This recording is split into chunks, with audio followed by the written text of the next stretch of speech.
La intención de este video es conocer los aspectos relevantes a considerar durante los procesos de contratación en una empresa.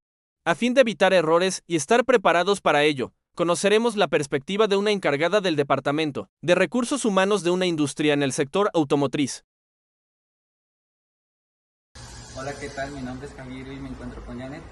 Ella es la persona encargada de recursos humanos de una empresa energía automotriz, la cual se dedica a la venta, servicio y refacciones de autos. Y antes que nada quiero agradecerte por tu tiempo y por tu espacio. Hola, ¿cómo estás? Muy bien, muchas gracias. Te voy a hacer una serie de preguntas. Ok, perfecto. Va que va. Comencemos.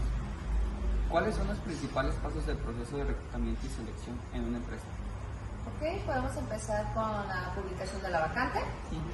Posteriormente, la selección de los currículum, que esa la hago yo. Después se filtran esos CVs. Yo creo que pueden llegar en promedio unas 100 o 200 CVs. Y bueno, depende de la vacante también. Se entrevista con el gerente general y con el gerente del área. Y procedemos a la entrevista. Después a los candidatos que pasaron lo de la entrevista se les hacen algunos exámenes. Y después serían las referencias laborales. Eso suena interesante. Pasamos a la siguiente. ¿Qué criterios básicos se toman en cuenta al evaluar a un candidato para un puesto de trabajo? Serían los conocimientos, las habilidades y también la experiencia, aunque hay veces que no exigimos tanta experiencia porque queremos desarrollarlos, pero yo creo que serán las principales. Ok, muy bien. Ahora te escucho en esta. ¿Cómo se define el perfil ideal para un puesto dentro de la empresa?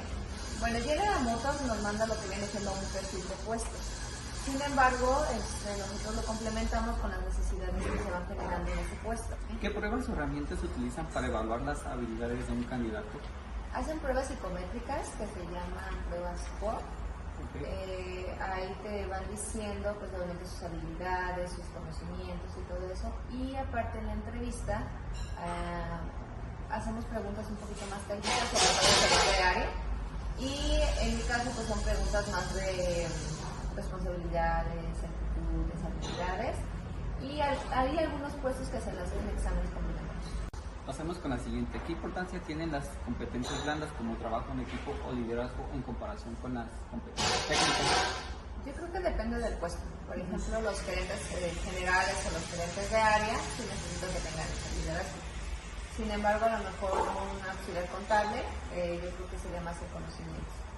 Entonces sí, yo creo que depende del puesto. ¿Cómo se evalúa la capacidad de un candidato para resolver problemas y adaptarse a cambios? Como te había comentado, las pruebas SCORE nos definen también esta parte. Y también al momento de hacer preguntas en la entrevista, hacemos preguntas referente a resolución de problemas, sobre todo si el puesto amerita que lo sea. ¿Cómo se decide entre varios candidatos que cumplen con los requisitos del puesto? Serían los resultados de los exámenes psicométricos y las referencias laborales. Un gran punto a considerar. ¿Qué factores pueden hacer que un candidato sea descartado a pesar de tener buenas habilidades técnicas? Yo creo que sería las referencias laborales. Si cometió un fraude o hizo algo en su anterior trabajo, no podemos contratarlo. Y las pruebas psicométricas igual, si las reprueba, hay ciertos porcentajes que nos marca General Motors que tienen que cumplir. Entonces, si no cumplen con esos porcentajes, no podemos contratarlos. ¿Esos porcentajes en los que hablas de las pruebas, a qué se refiere? ¿En algo ya sea psicológico, mental, habilidades? Es un conjunto de todo. Ajá. Te dice, este puesto no se tiene que cumplir con el 60% de las pruebas o el 60% de calificación de las pruebas. Y depende del puesto son las preguntas, pero efectivamente es cuestión de habilidades, conocimientos, actitudes, liderazgo. Continuemos. ¿Cómo influye la experiencia laboral en la decisión de contratación? Te podría decir que depende del puesto. Hay ciertos puestos, por ejemplo, un contador general, un gerente, que necesitamos que tenga mucha experiencia y conocimiento. Pero hay ciertos puestos que tenemos que nos gusta desarrollar a la gente. Entonces, en esos casos nos gusta personas que un recién egresado, alguien que podamos ir formando en el camino. Ok, alguien que puedas moldear. Es correcto. Ok, muchas gracias. En tu experiencia, ¿cuál ha sido el puesto más difícil de seleccionar dentro de la empresa y por qué? Diría que gerencia general, porque anteriormente no la teníamos.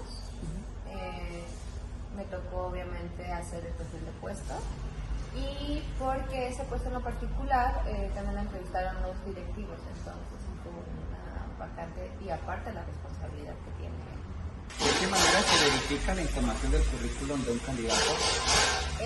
La primer filtro podría ser la entrevista. Ahí te das cuenta si lo que puso en el CV no es correcto o te contradicen un poquito en la entrevista. Las pruebas psicométricas también te dicen si sí o si no cumple con esas habilidades. Algunos exámenes de conocimientos que hacemos en algunos puestos y también las referencias laborales. Ok, muy interesante. Continuamos. ¿Cómo afectan las referencias laborales en el proceso de contratación? Muchísimo. Si tienen malas referencias, a lo mejor no nos podemos contratar. Sí me ha tocado el caso de fraude, por ejemplo, entonces definitivamente no nos podemos contratar. Se descarta. Sin embargo, yo aquí aconsejo que sean honestos en la entrevista. Si dices, ¿sabes qué? Me salí de mi trabajo por esta situación o me corrieron por esta situación, al momento de que te piden las referencias, corroboras esa información y a lo mejor no era una falta tan grave y podría ser que todavía lo contrates. ¿Qué papel juega la entrevista en la decisión final de la contratación? Mucho, porque vuelvo a lo mismo, lo que dice el CV lo corroboras con la entrevista, entonces, y ves la manera en cómo se desarrolla la persona, entonces sí influye mucho la entrevista. Puedes hacer algunas preguntas al principio y luego al final y te das cuenta si se contradice o no. Aparte también te fijas muchísimo en la imagen corporal y te das cuenta si te miente. Por último, ¿se considera la actitud y la cultura organizacional como factores clave para contratar a alguien? Pilar, muchísimo. Como compañía podríamos decir que tenemos uno de los valores principales es la honestidad. Entonces, sí, influye muchísimo la forma de ser de la persona con nuestros valores. Te agradezco mucho a ti por tu honestidad y por tu tiempo, estar aquí brindándome tu espacio de entrevista más que nada.